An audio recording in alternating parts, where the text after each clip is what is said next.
¿Qué sucede en el país?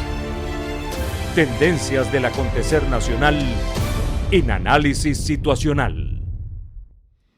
En febrero de 2014 y durante 3 meses ocurrió una escalada de protestas violentas que tenían como objetivo la salida del presidente Maduro del poder.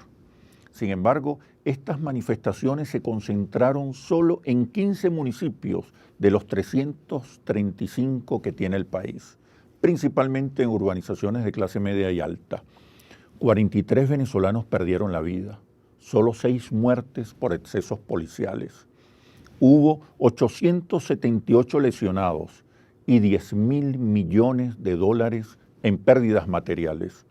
87% de los venezolanos rechazaron estas protestas y la popularidad del presidente Maduro subió 11 puntos durante estos eventos. Hoy la Asamblea Nacional propone una ley de amnistía para reconciliar el país, mientras el Tribunal Supremo de Justicia la declara inconstitucional. He invitado al Comité de Víctimas de la Guarimba, hasta ahora la voz menos escuchada, para que nos explique las razones por las cuales rechaza esta ley. Soy Oscar Chemmel y les doy la bienvenida a este nuevo análisis situacional. Hoy nos acompaña Oscar Carrero, miembro del Comité de Víctimas de la Guarimba, y Cristóbal Cornieris, abogado, profesor universitario y activista de derechos humanos. Bienvenidos. Gracias.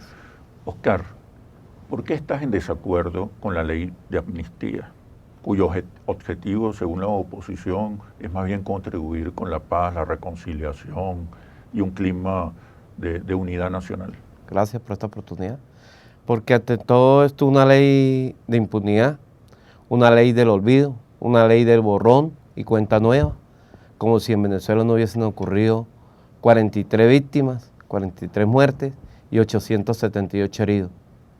Por eso es que estamos en desacuerdo categóricamente en esa ley que quieren prolongar la Asamblea Nacional. Pero son víctimas de unas circunstancias políticas. ¿Qué crees? Pues yo te digo, mire, cuando uno quiere las medidas del poder, la Constitución de la República Bolivariana lo dice concretamente. Hay formas del sufragio por el derecho al voto, no el derecho a la violencia y el derecho a destruir un país, como lo hicieron con ese llamado a la salida el 12 de febrero del 2014. Como anteriormente también lo había hecho el candidato opositor, el señor Enrique Capriles, en el 2013, en abril del 2013, cuando llamó el llamado a descargar la rechera, llamado a la violencia, desató una ola de violencia. Así fue en el 2014, cuando estos señores llamaron al llamado a la salida. Cristóbal, ¿por qué no son presos políticos? Bueno, comencemos por plantear que no están sancionados por delitos de opinión. En realidad lo que ocurrió durante los hechos de violencia del 2013-2014 fueron graves violaciones a los derechos fundamentales de las personas. La mayoría de las personas ajenas a las disputas políticas. Todas las personas que en este momento están siendo procesadas y han sido sancionadas, privadas de libertad por los sucesos de violencia del 2013-2014, han sido sancionadas por delitos comunes, homicidios calificados, lesiones intencionales gravísimas, lesiones. Es muy difícil calificar el incendio de una casa cuna del Ministerio de Infraestructura como un delito político. En todo caso estaríamos ante un homicidio frustrado de casi 93 niños entre 0 y 6 años. Reivindicar eso como un delito político, como una acción política, sería terrible. ¿Qué pretende entonces la ley de amnistía? Digamos que lo primero, lo más importante es generar un escenario de ingobernabilidad. Lo que están es generando la impunidad, como decía Oscar, a personas que hayan cometido violaciones graves de los derechos humanos de manera sucesiva desde el 2002 hasta la fecha. Se trata fundamentalmente de enviar el mensaje de que las personas que generen violencia no van a ser sancionadas. Es un escenario terrible, ingobernabilidad, que lo que persigue es que quienes participaron ya en esos hechos violentos vuelvan a cometerlo. La persona emblemática que en este momento está sancionada, el señor Leopoldo López. O sea, hay muestras audiovisuales, registros audiovisuales del golpe de Estado del 2002, donde se muestra a él personalmente dirigiendo detenciones arbitrarias de funcionarios públicos, inclusive fuera de su jurisdicción, en el municipio de Baruta. Entonces, digamos, una persona que recurrentemente ha cometido hechos violentos, de delitos comunes, que en este momento se pretenda solicitar nuevamente el perdón por lo que ha cometido, lejos de generar la prevención, evitar que vuelvan a cometer esos delitos, seguramente lo que va a generar es que se arrecien ese tipo de acciones, de conducta.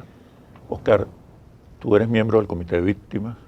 ¿Cómo se sienten las víctimas ante la posibilidad de que se promulgue la ley de amnistía? Pero la respuesta, por favor, cuando regresemos de los comerciales. Ya venimos. ¿Qué sucede en el país? Tendencias del acontecer nacional en análisis situacional. ¿Qué sucede en el país? Tendencias del acontecer nacional en análisis situacional. Oscar, tú eres una víctima de las guarimbas. Perdiste tu mano en un episodio en el estado Táchira. ¿Cómo te sientes ante la posibilidad de que la ley de amnistía sea promulgada? ¿Cómo me sentiría? Es una manera que es inexplicable. Me sentiría impotente. Me sentiría que todo lo que nosotros hemos hecho para lograr la justicia, para que haya paz en Venezuela, se echaría a borde, se iría como por un río, pues. ¿No es importante que haya perdón para contribuir a crear un clima de paz? Pero es que de perdón no hablamos nosotros las víctimas, si nosotros somos las víctimas y ni siquiera ellos nos han tomado cuenta, ni siquiera ellos nos han pedido perdón a nosotros. Esa ley de amnistía la sacaron ellos, una ley de reconciliación, que hablan de reconciliación. ¿De qué reconciliación habla si ellos ni siquiera nosotros nos tomaron en cuenta para esa ley? ¿Quiénes son las víctimas finalmente, Cristóbal? Bueno, las víctimas son personas ajenas a la disputa política en su mayoría, personas que iban por la calle y sufrieron los embates de quienes ejercieron la violencia, muchas veces con armas de Se fuego. habla de 43 víctimas. 43 muertos, 837 heridos y heridas. De las 43 personas asesinadas, digamos, 9 murieron despejando las vías públicas, despejando las calles, después incluso que ya habían sucedido los hechos de violencia. 7 murieron en trampas en la vía pública. Tenemos una cifra un poco extraña y que denota un poco los niveles de violencia de quienes participaron en esos actos. Hay 9 funcionarios militares y policiales muertos por arma de fuego, la mayoría de ellas con trayectoria descendiente, es decir, personas que estaban apostados en sitios más altos y que tenían una visibilidad más clara de la víctima. Digamos, se trata de personas que en su mayoría o estaban ajenas al conflicto o participaban en las labores de control del orden público y manifestaciones. Solo 6 víctimas fueron a manos de funcionarios públicos, sí, por excesos de los funcionarios públicos. Sí, hay 6 personas asesinadas por uso arbitrario de la fuerza pública, funcionarios policiales y militares.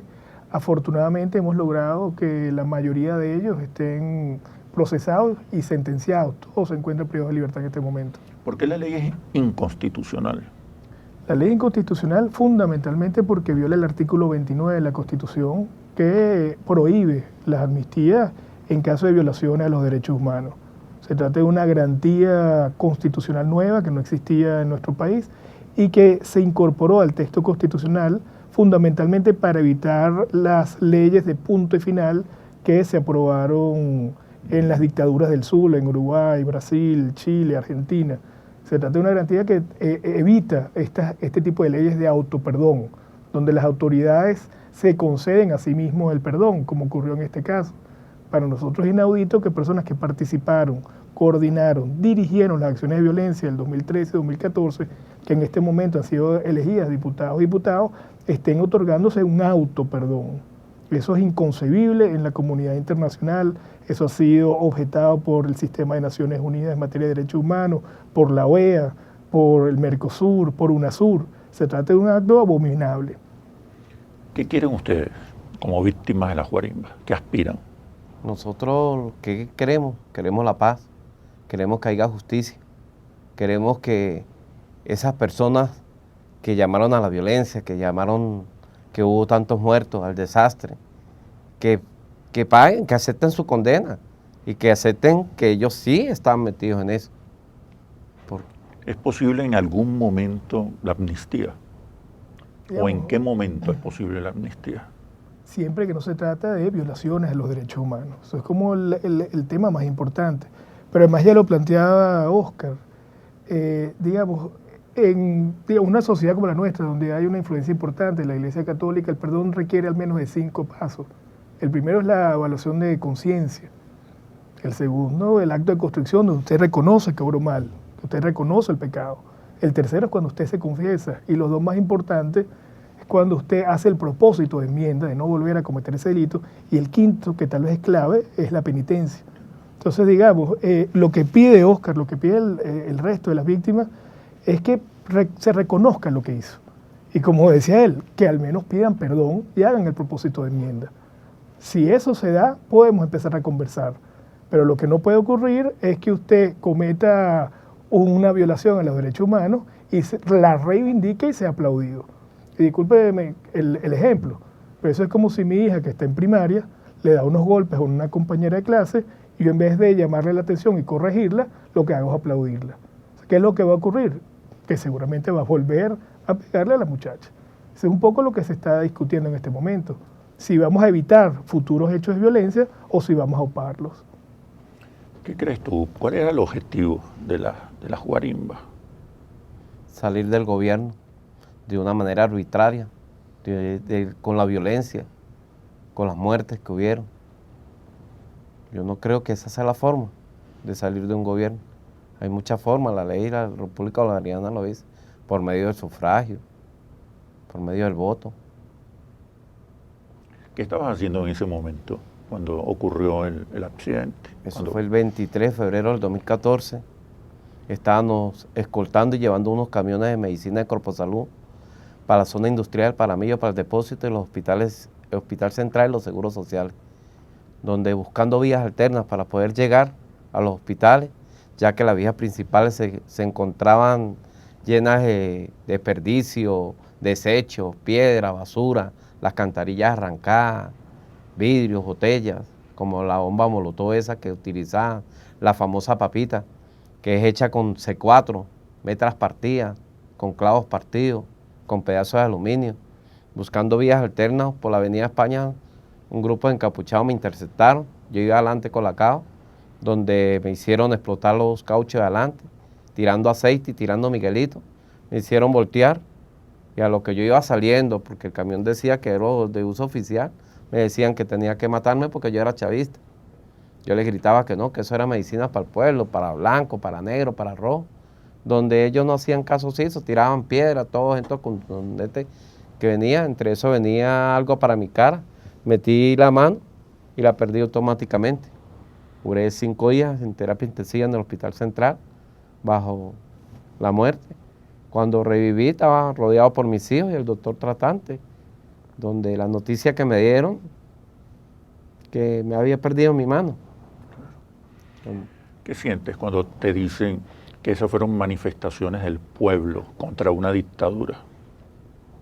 Yo creo que del pueblo no fue, yo creo que fueron manifestaciones programadas como por paramilitares, gente sin escrúpulos, gente que no creían en nadie, porque si yo creo que un pueblo, un ser humano no le tira a otro ser humano como le tiraban, como me tiraron a mí esa vez, a matarme, porque prácticamente yo volví a nacer. Para mí todo esto me cambió mi vida. Me cambió mi vida en mi trabajo, con mi familia, con mis hijos. Me cambió. ¿Cuáles son las acciones legales que se van a adelantar a partir de este momento para impedir que se promulgue la ley de amnistía? Digamos que ya el Tribunal Supremo de Justicia en Sala Constitucional dictó una sentencia donde declara la nulidad absoluta de la propuesta de ley aprobada en la Asamblea Nacional. Pero el Parlamento va a insistir en esa ley. Digamos que eso sería una actuación abiertamente inconstitucional, se trata de una vía de facto. Yo dudo que puedan promulgarlas, dudo que pueda ser Hay presiones internacionales muy poderosas. Y lo más grave es que son contradictorias, porque piden justicia para unos casos, pero impunidad para otros. son selectivos, instrumentalizan el discurso de derechos humanos, quieren justicia para los funcionarios públicos que cometieron excesos, pero quieren impunidad para quienes dirigieron, planificaron y ejecutaron inclusive personalmente todos esos actos de violencia que ocurrieron entre el 2013 y el 2014. ¿Todavía hay culpables de las guarimbas en libertad? Todavía existen casos muy complejos de investigar que siguen en proceso. El ejemplo del hijo del señor Durán, de Elvis Durán, que murió en una trampa degollado en una calle aquí cerca, en Montecristo, aquí en Caracas. Digamos, se trata de casos complejos. Tenemos algunas figuras intelectuales. Hay personas que promovieron el uso de ese tipo de tácticas de guerra urbana, pero los autores materiales han sido difíciles de identificar. ¿Qué se está haciendo para informar al país acerca de lo que ocurrió en el 2014 durante las guarimbas? ¿Qué se está haciendo para informar a la opinión pública internacional? ¿Qué se está haciendo para impedir que se promulgue la ley de amnistía? Pero la respuesta, por favor, después de los comerciales. Ya venimos. ¿Qué sucede en el país? Tendencias del acontecer nacional en análisis situacional. ¿Qué sucede en el país? Tendencias del acontecer nacional en análisis situacional. Les preguntaba qué se está haciendo desde el Comité de Víctimas de las Guarimbas para enfrentar la campaña nacional e internacional que tiene como objetivo presionar para que se apruebe la ley de amnistía.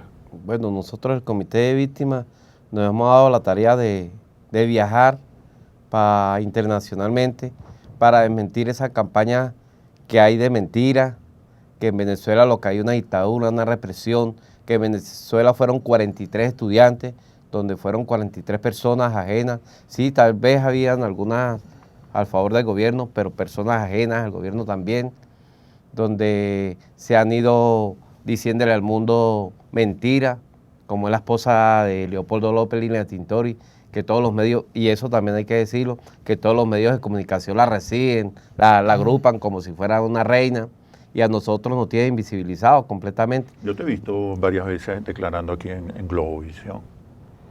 Bueno, gracias por la oportunidad que nos han dado también y que nos han dado la oportunidad de declarar y decir la verdad de lo que ocurrió realmente aquí en Venezuela. Esto forma parte de una campaña internacional y la ley de amnistía es solo un episodio. Digamos que a nivel internacional se ha tratado de calificar al Estado venezolano, el gobierno venezolano, como un gobierno violador de los derechos humanos, autoritario,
directora por un barranco, por un camino que había del liceo del municipio de Guásimo de Palmira, me lo malogran, me lo matan, me tocó que sacarlos a ellos y tenerlos resguardados en otro estado. Bueno, muchas gracias, Oscar, por tu testimonio. Cristóbal, muchas gracias por el análisis jurídico que has hecho. Y ahora las conclusiones. La experiencia histórica internacional, como la de Chile, Argentina y Sudáfrica, por ejemplo, en el tratamiento a las violaciones de los derechos humanos, demuestran reiteradamente que no puede haber perdón sin justicia, que la impunidad nunca ha podido cerrar las heridas y que las leyes de amnistía deben ser concertadas con las víctimas.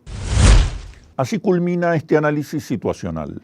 Los invito a seguirnos por nuestras redes sociales @interlaces y @asituacional o visite nuestro portal web interlaces.com. Soy Oscar Chemmel y los espero en un próximo análisis situacional. Hasta pronto. ¿Qué sucede en el país? Tendencias del acontecer nacional en Análisis Situacional.